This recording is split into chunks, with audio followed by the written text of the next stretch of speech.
Hi,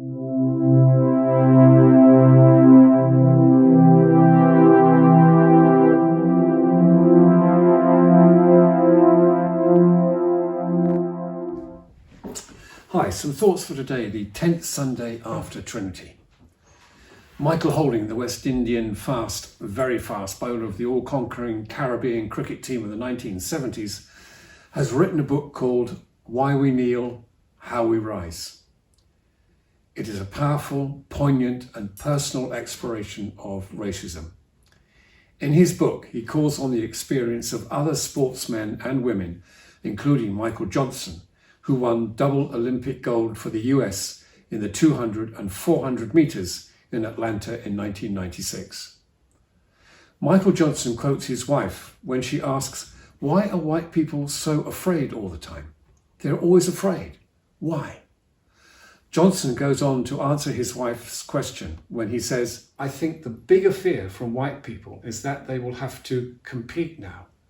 I think that they know that they have privilege and they do not want to lose that. People don't like change. They do not like change. They do not want to lose that privilege." He goes on to comment about Make America Great Again, saying it means take us back to when it was great for white people because we were on top. Take us back to when we owned the land and when we owned the black people. It is a powerful, powerful read. So let us go back to the times of Jesus and spend a few moments with the president of the synagogue. One imagines that he has heard about Jesus from his fellow teachers and rabbis, and it probably won't be very positive.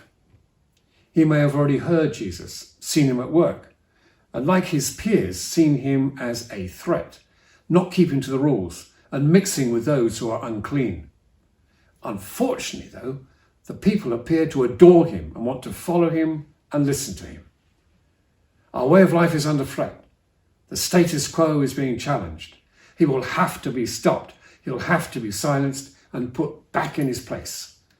We will have to show that this impostor is ignorant of Scripture, the law, and the way the world works. Suddenly, in the synagogue, the opportunity is presented, and the leader of the synagogue is not going to miss out. He's going to show Jesus up for being ignorant of the Sabbath rules and at the same time promote himself as the dedicated guardian of all that is good and holy. How does he do it? Interestingly, he does not speak directly to Jesus. He does not reprimand Jesus face to face. Neither does he address the woman whom he ignores completely.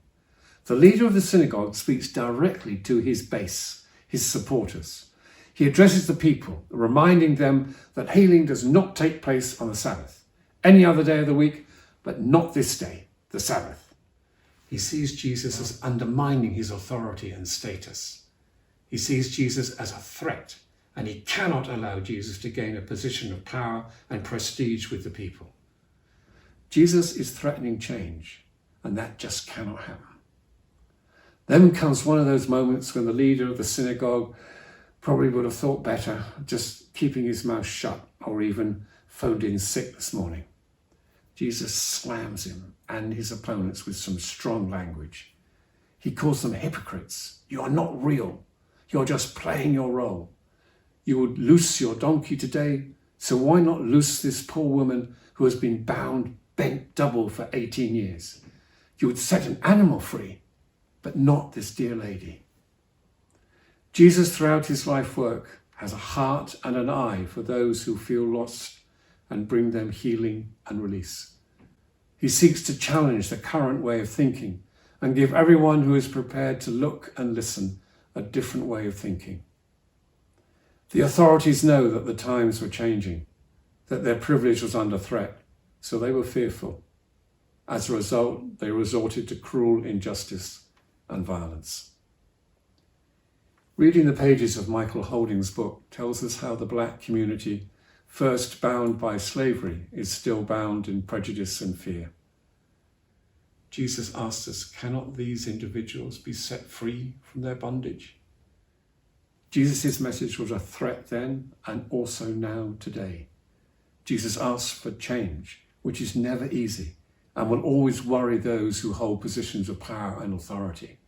However, our open hearts can and do bring hope and freedom, and will make a difference and help to break those ancient chains. Travel safe, pilgrim.